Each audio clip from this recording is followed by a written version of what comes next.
มอนิเตอร์หรือจอภาพเป็นจอแสดงผลที่เฮ็ดหน้าที่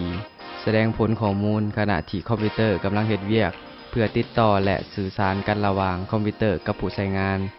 จอภาพจะต้องใช้งานร่วมกับแผงวงจรอิเล็กทรอนิกส์ที่เฮ็ดหน้าที่แสดงผลเทิงการ์ดจอซึ่งมีทั้งแบบติดตั้งอยู่ในเมนบอร์ดโดยกงและแบบเป็นแผงวงจรอิเล็กทรอนิกส์แยกต่างหาก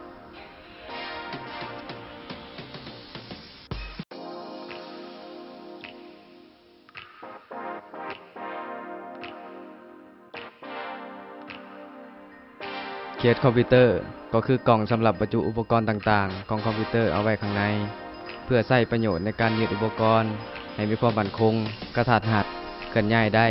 ในขณะเดียวกันก็เพื่อความปลอดภัยเช่นป้องกันไฟดูดป้องกันอุปกรณ์สูญหายและป้องกันการส่งคลื่นรบกวนการทำงานของอุปกรณ์อิเล็กทรอนิกส์ต่างๆ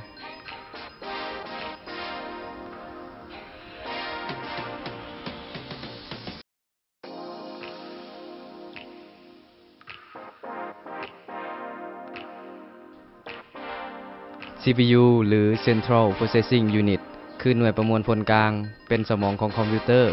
เฮ็ดหน้าที่ควบคุมการเฮ็ดเวียกของเครื่องคอมพิวเตอร์และประมวลผลข้อมูลถือเป็นหัวใจหลักในการประมวลผลของคอมพิวเตอร์โดยพื้นฐานแล้ว CPU เฮ็ดหน้าที่ประมวลผลข้อมูลทางคณิตศาสตร์และข้อมูลเชิงตรรกะ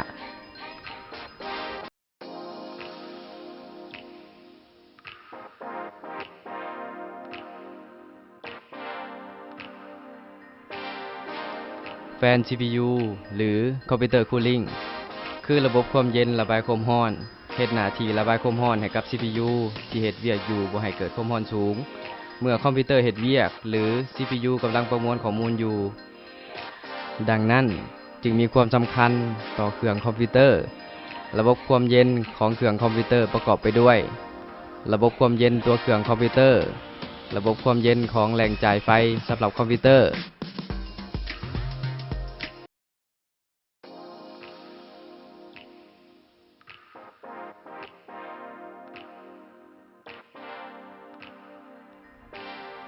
ฮาร์ดดิสก์คือพื้นที่ในการจัดเก็บข้อมูลหลักของคอมพิวเตอร์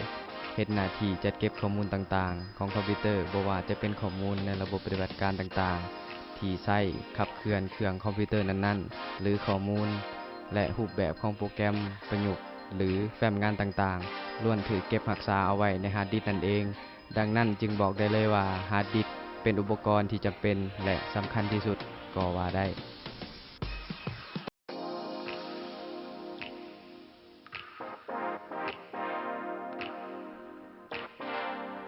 เมนบอร์ดคือแผงวงจรอิเล็กทรอนิกส์เฮ็ดหน้าที่ควบคุมและจัดการการเฮ็ดเวียกของอุปกรณ์ของคอมพิวเตอร์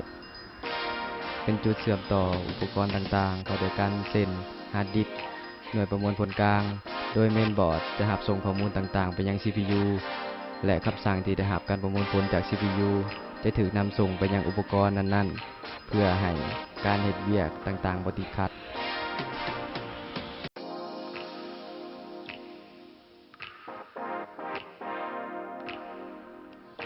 Power Supply คือหม้อแบงไฟฟ้าเฮ็ดหน้าที่จ่ายพลังงานไฟฟ้าให้กับอุปกรณ์ต่างๆภายในเครื่องคอมพิวเตอร์ Power Supply จะแบ่งกระแสไฟสลับ220โวลต์ให้กลายเป็นกระแสไฟฟ้าตรงและแจกจ่ายให้อุปกรณ์ภายในเครื่องคอมพิวเตอร์บ่ว่าจะเป็นเมนบอร์ด CPU หรือฮาร์ดดิสก์โดยช่องเสียบของอุปกรณ์แต่ละตัวนั้นจะมีลักษณะแตกต่างกันและมีจำนวนไฟฟ้าที่แตกต่างกัน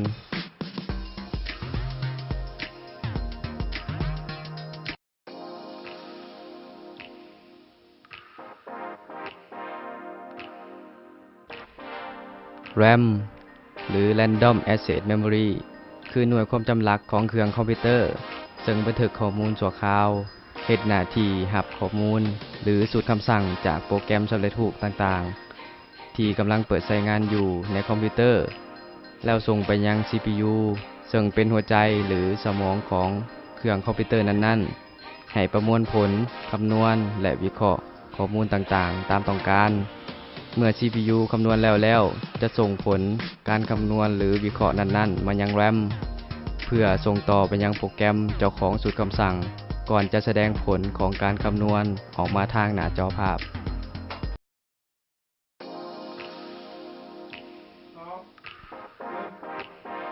เมาส์คืออุปกรณ์ที่ใช้ในการควบคุมตัวซี่เทิงหน้าจอคอมพิวเตอร์เฮ็ดหน้าที่ป้อนข้อมูลอย่างหนึ่งเป็นตัวที่ใช้ควบคุมลูกศรให้เคลื่อนที่ไปยังตำแหน่งต่างๆเทิงหน้าจอมีลักษณะสีสันต่างกันบางรุ่นมีไฟประดับให้สวยงามเพื่อเหมาะสมกับการใช้งาน